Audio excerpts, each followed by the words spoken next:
I 1975 blev en dreng født.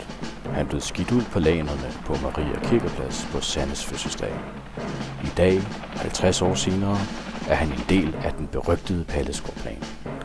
Hvis du har et problem, som ingen andre kan løse, og hvis du kan finde dem, kan du måske hyre The Pallesgård Team, også kaldet The O-Team.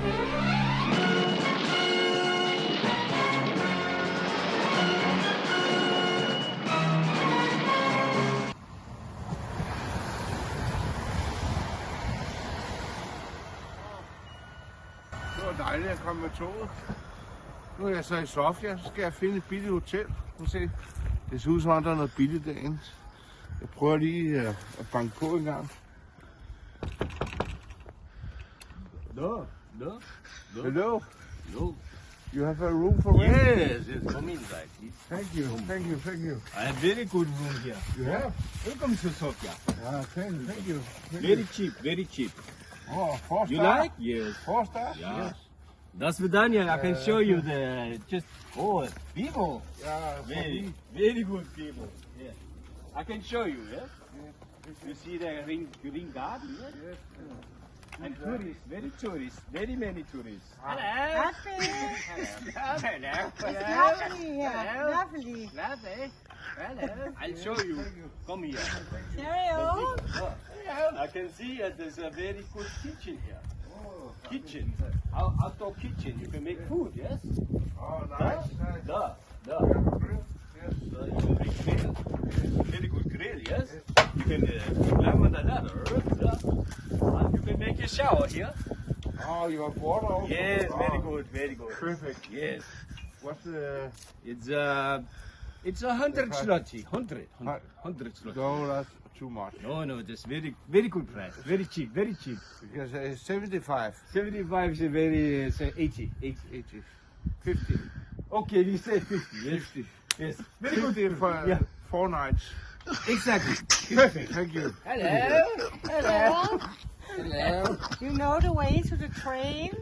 This way. I can show you. It'll take you 50 years. 50, No. 25. I can show you. That's Christian Andersen, yes? Just Spasiba. Da. Maybe you can show me my room. Yes, come here. Come. I can show you. It's very good. It's very cheap. Very good. Very good. Yes. Here you go. Oh, wow. That's big. Thank you. Okay, see that, darling? That's beautiful. Yes. Beautiful. That's nice. It's a guest room.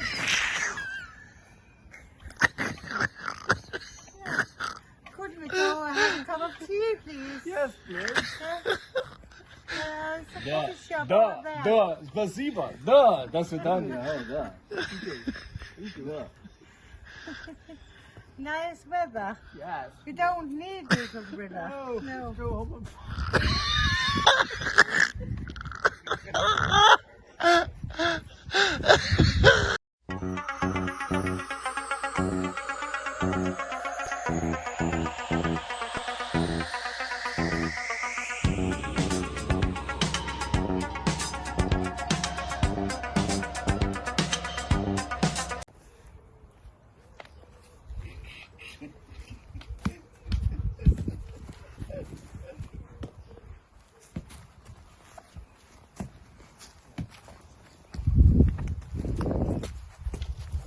Glorious afternoon. Hello. Skrid i fucking englænder, mand. Ja, skrid værre.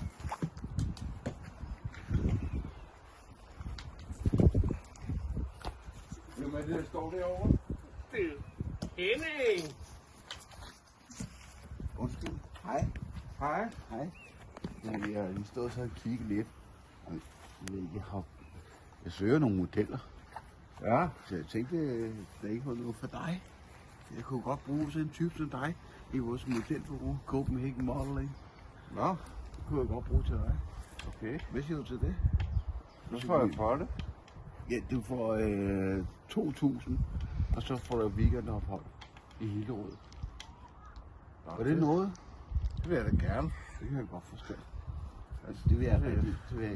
Så kan vi tage nogle billeder, ikke? Og vi kan mødes, og så kan vi spise noget middag, og så kan vi tage nogle billeder. Og det lyder hyggeligt. Ja, det synes jeg også.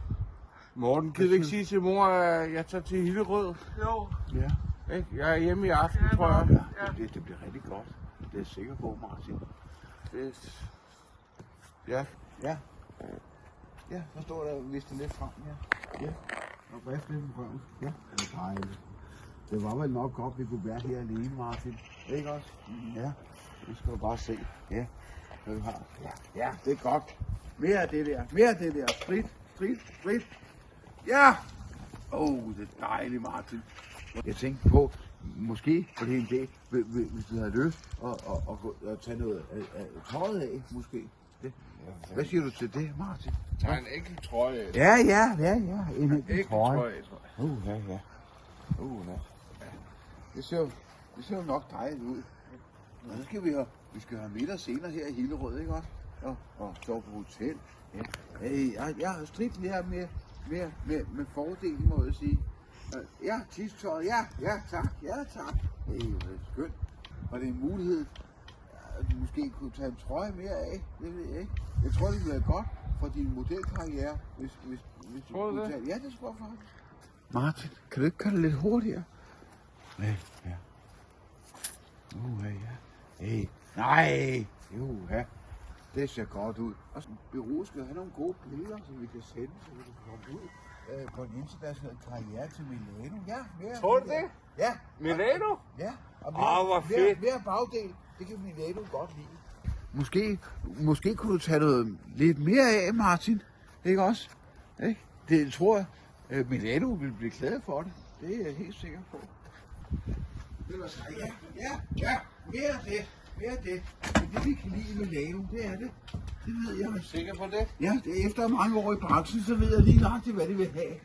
Og det er det, de vil have. Unge mennesker i bare overkrop. Måske. Ja, det ville være en fordel, hvis du kunne finde mod til det og tage noget mere af. Skal jeg også tage bukserne af? Ja, underbedklæder, ja. Okay. Ja, så læg godt til rette, Martin. Ikke også? Ja. Og så, ja, det er godt. Lidt mere til siden med dilleren. Ja, sådan. Ja. Jeg kan allerede se en fremtidig karriere. Jeg kan se det, Martin. De bliver ellevilde i Milano. Det kan de godt lide, det der. Hey, hvor ser du dejligt ud. Ja. Hey. Så det vil godt? Jeg med sikkerhed kan sige, at du har en god karriere foran dig. Og vi skal lige hjem og overnatte på Hillerød Hotel, os to sammen i samme seng. Hvad siger du til det, Martin? Det lyder godt. Jeg skal bare have noget at spise først. Ja, det skal du få. Du får pølser i svøb, kan du. Det vil jeg meget gerne have. Ring. Hej mor. Martin. Det er Martin. Jeg står oppe i Hillerød sammen med ham der skulle tage billeder af mig, ikke? Ja, går det godt? Ja, men Er det sjovt? Ja, lidt. Ja. Men det er fordi, han synes, at vi skal sove i sengen sammen i aften. Ej, Og det synes jeg er lidt mærkeligt. Ved du hvad, Martin? Jeg synes, du tager afsted nu. Du kommer hjem nu. Det går ikke, det der. Du kommer hjem med det samme. Okay, undskyld. Ja, hej. Hej.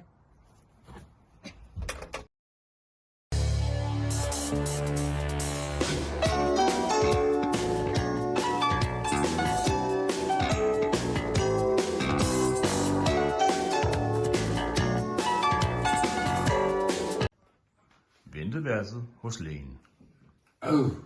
Kraftigt, jeg sidder og venter her, og sådan en skide det hver eneste gang. Jeg skal bare have mine piller igen, så kan vi komme.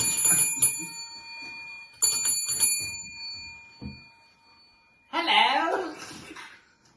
Yes, love. He's a kid, love. Thank you. Hey, sidder og venter hele tiden. Så er det John Martin Pallesgaard. Hvornår er det mig? Så. John Martin Og du skulle da Pallesgaard mig. Pedersen. Kan du også have Ja. din bøvsår? Kom du her. Ja, tak. Goddag. Goddag, er det John Martin? Det er John Martin, ja. Værsgo og sæt dig ned. Ja, tak. Ja, jeg er overlæge her på afdelingen, og jeg har undersøgt dig. Og jeg synes ikke, det ser så godt ud, John Martin. Jeg er ked af at sige det til dig, men som det ser ud nu, tror jeg ikke, at du kan få nogen børn, da du kun har én testikel. Men det er vi jo mange, der har. Har jeg kun én sten i pungen? Ja, der er kun én. Jamen, Ja, det er der ikke noget at gøre ved. Men hvad skal jeg så gøre med de 4, jeg allerede har? det ved jeg ikke. Det må være en fejl, eller også er det en anden far. Nej, det kan jeg desværre ikke løbe fra. Nå, okay. Ja, men god bedring. I sås.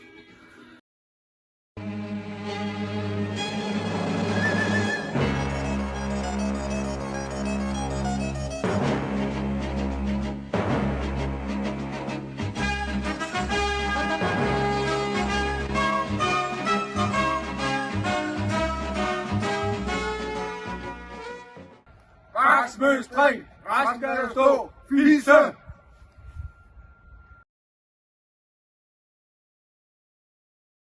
Ja, nu er på vej mod det vestindiske øer. Så dreng, vi skal have revet sejlet, og det skal være nu. Undskyld! Kom, tak. Skal jeg heroppe i højt? Ikke meget for.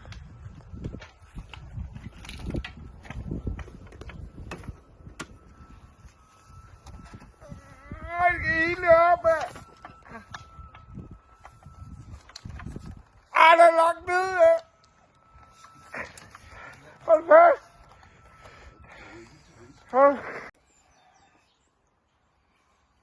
Jeg tror ikke, der er nogen, der ser noget.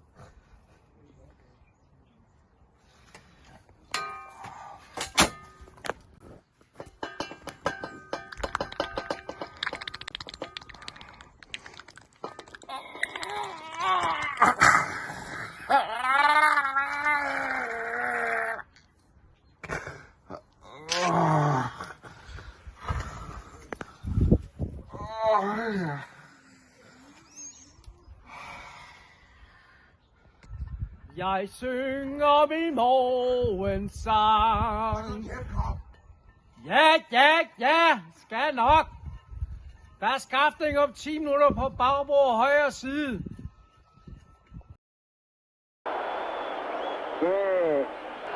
La pelota para Butragueño, gol. El error del Jesper Olsen. Lo ha aprovechado Butragueño. Qué error de Jesper Olsen, y en estos partidos se pagan, obsérvenlo. Butragueño atento. Butragueño! Butragueño! Butragueño! Butragueño!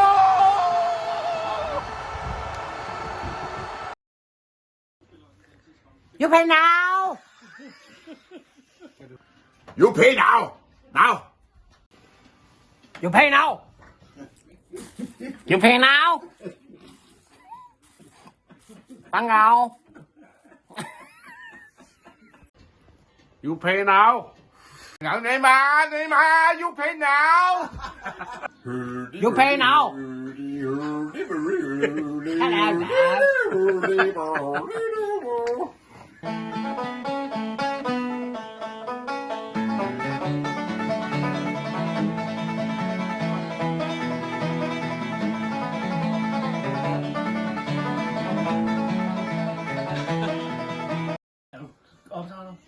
Man må godt ryge i Budapest Lufthavn. Savn!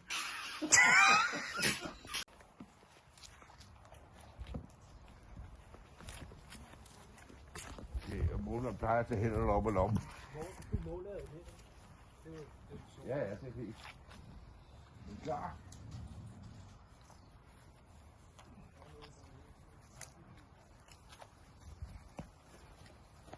Butragueño!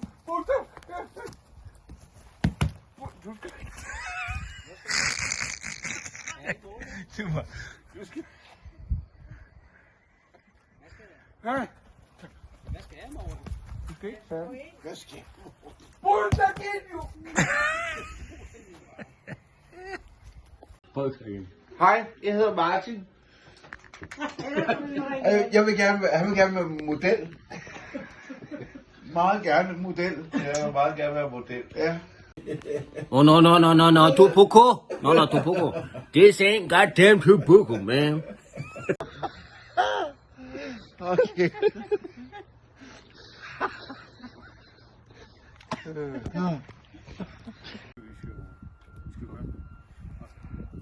Så her, og så går der med noget. Baksmølstræk! Hvad skal jeg stå? Fisse!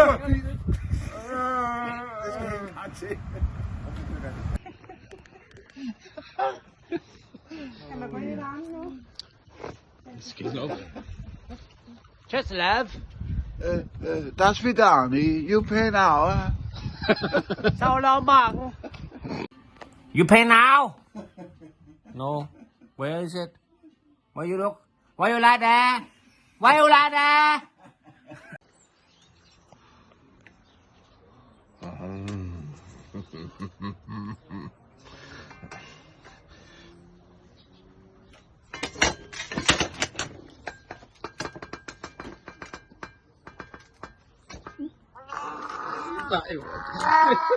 Taxi på Gøstad.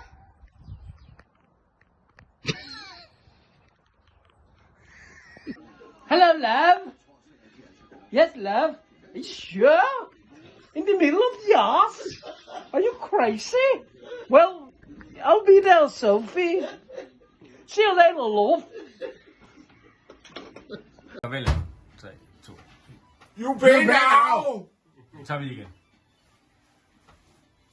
You pay now. 1, 2. Og så ikke. Okay. 1, 2, 3. You pay now.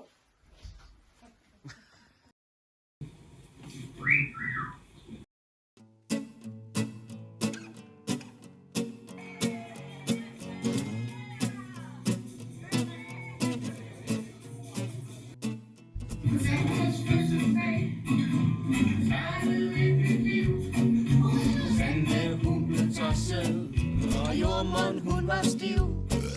Det må da være ham. Sangen handler om. På Geosdag der lærte han, at onani var godt. En lille klat i dejen, hvad fanden brød smagte godt. Det må da være ham. Sangen handler om. Og nu må vi røbe, han er familiefar. John Martin, du er fødselar. På Sønder Boulevard løb Lolita tør for luft. Mødte Janet i Unibank, og han kom til fornuft. Det må da være ham. Sangen handler om. Med kun en sten i pungen og lægens ord. Desværre. Kom Nana ind med Freja Frida her til verden, og de er nu kære. Det må da være ham. Sangen handler om. Og nu må vi røbe, du er en gammel nar. John Martin, du er fødselar. Kom, så er det så. Nu er du flyttet til Lolland med båd og havehus. Og onsdagen går til banko. Familieløs hus og lus, yeah! En gang var du med til luder. Vi tæt som buschauffør. Men strygestålet hænger nu over Lottes dør. Han har lavet godt, og han har lavet lort. Men vi holder af ham, for han er vores bror. Ja, det er sgu da ham. Sangen handler om. Dengang du var kvinde, var du et lækkert skår. John Martin, du bliver 30 år. La, la, la. John Martin, du var modern star. La, la, la. Ultra Genio, du er ingen fodboldstar. La, la, la, la. John Martin. Du er fødselar.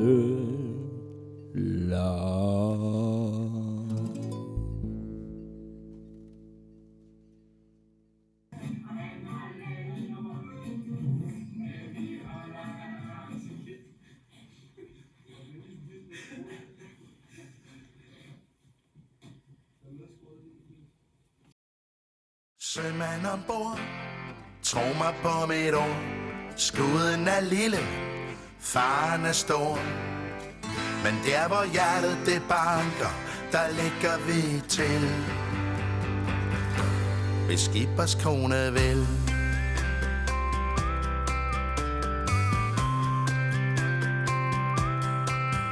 Vi er alle sammen på den samme galej. For vi skal jo alle sammen samme vej. Sømand ombord, tro mig på mit ord. Skuden er lille, faren er stor. Men der hvor hjertet det banker, der ligger vi til. Hvis skibers kone vil.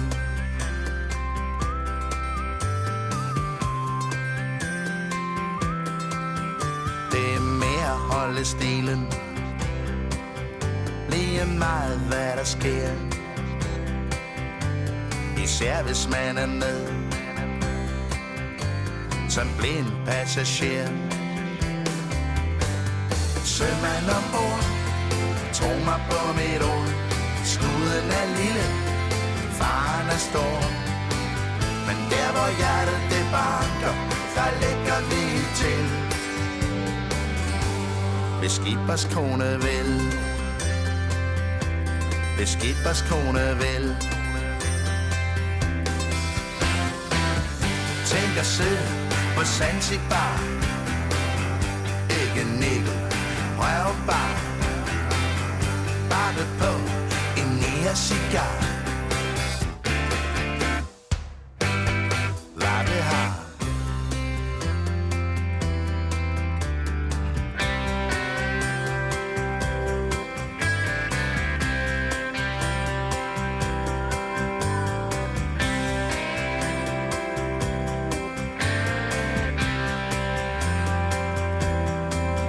Så nu pakker jeg min kuffert og min køjesæk. Og det der bliver tilbage, det lader jeg gå for en slik. Sømand ombord, tro mig på mit ord. Skuden er lille, faren er stor. Men der hvor hjertet det banker, der ligger vi til. Sømand ombord, tro mig på mit ord. Skuden er lille, faren er stor. Men der hvor hjertet det banker, der ligger vi til. Hvis skibers kone vil. Hvis skibers kone vil.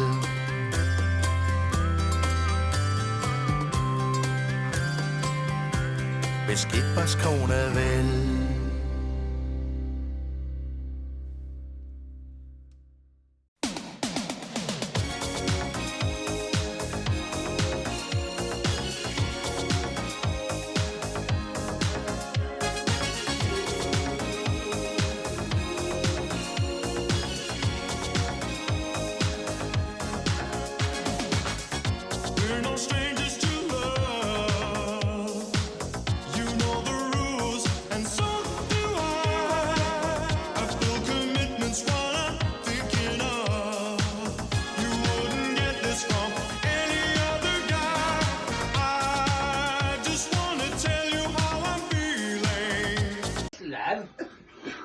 Cheerio, mate.